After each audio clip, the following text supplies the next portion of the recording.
Bonjour à tous, aujourd'hui on se retrouve pour une nouvelle vidéo sur la chaîne YouTube Presenting a News. Alors comme vous aurez pu le voir au titre ainsi qu'à l'image de la vidéo YouTube, nous allons vous présenter les 4 à 5 rumeurs de chez Apple concernant l'iPhone 14. Voilà, alors cette vidéo va se présenter en 4 parties. On va aller voir le design, on va aller voir les caméras, on passera du coup par le côté date et prix bien sûr, on peut pas ignorer cette partie. Et du coup, on finira par les performances, parce que c'est quand même assez important, sachant que c'est un peu c'est un peu le slogan de Apple. Voilà, la performance avant tout. Alors, avant de commencer la vidéo, je vous invite du coup à liker, commenter, partager, bien sûr abonnez-vous, ça nous donne le plus grand soutien et ça nous donne envie de continuer à partager du contenu avec vous, donc n'hésitez pas. Du coup, on peut commencer. Donc, côté design, Apple a décidé, ou aurait décidé, de faire disparaître l'encoche pour laisser place à deux bulles qui accueilleraient Face ID et le capteur frontal. Voilà.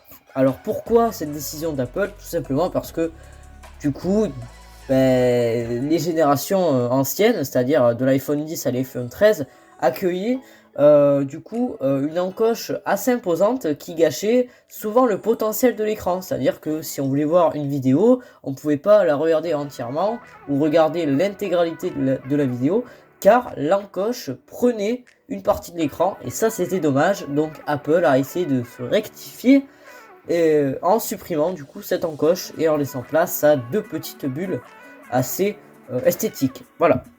Allez, on part vers la disparition, encore une fois, de l'iPhone mini vers un iPhone Max. Oui, un iPhone Max, parce que l'iPhone mini, il est un peu nostalgique. Il va nous rappeler du coup les anciennes versions, c'est-à-dire l'iPhone 5, 6, 7.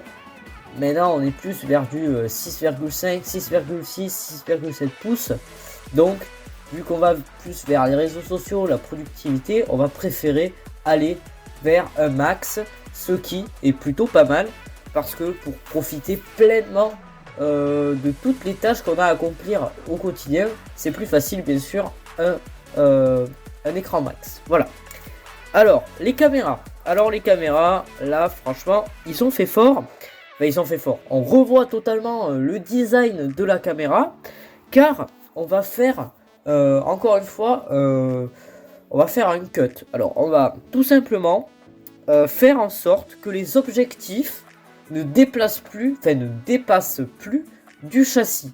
C'est-à-dire que avant, c'est-à-dire sur la gamme 11, 12 et 13, les objectifs dépassaient, ce qui faisait que souvent l'iPhone était souvent bancal quand on le posait au dos et facilitait les rayures aux objectifs. Là, écoutez, on a décidé de retirer le dépassement des objectifs pour permettre déjà une plus grande stabilité et pour éviter qui se raye et pourquoi pas accueillir une plus grande batterie, parce que du coup si on fait rentrer les objectifs, cela signifie qu'on a besoin de plus d'espace au niveau du dos et de l'écran. Donc voilà, pourquoi pas accueillir une nouvelle batterie un peu plus performante, sachant que l'iPhone 13 était déjà assez performante.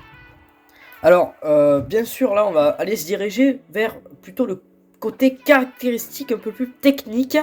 Et on verrait une arrivée de 48 mégapixels sur la gamme Pro de l'iPhone 14. Ce serait plutôt une révolution chez Apple.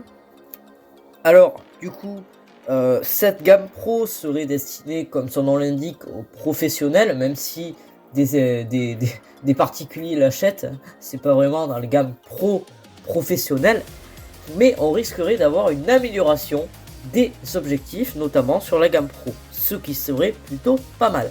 Alors, on serait sur une technologie qui serait un peu nouvelle, on serait sur une fusion de pixels, ce qui nous permettrait d'avoir plus de luminosité en utilisant le mode nuit, donc ce qui serait plutôt pas mal. En fait, on concentre les pixels pour avoir du coup une technologie d'affichage un peu plus lumineuse, ce qui nous permettrait, comme je vous disais, d'avoir une meilleure luminosité si on prend une photo de nuit. Voilà. Allez, on accueillerait du moins la 8K pour la vidéo. Voilà. Excusez-moi. Alors on sait que Apple voilà, toujours va voir le côté performance, le côté immense. Et bien là on accueille la 8K dans nos iPhone 14. Et c'est pas que dans l'iPhone 14 Pro, on les accueille dans toutes les gammes d'iPhone 14, ce qui est plutôt pas mal. Alors là, on va voir du côté performance. Alors même si on sait que c'est très probable que Apple sorte sa puce A16 Bionic pour nous rajouter plus de performance et plus de RAM. Voilà, plus de RAM dit plus de mémoire vive et plus de mémoire vive dit plus de fluidité, donc plus de productivité. C'est vraiment le maître mot de chez Apple. Voilà.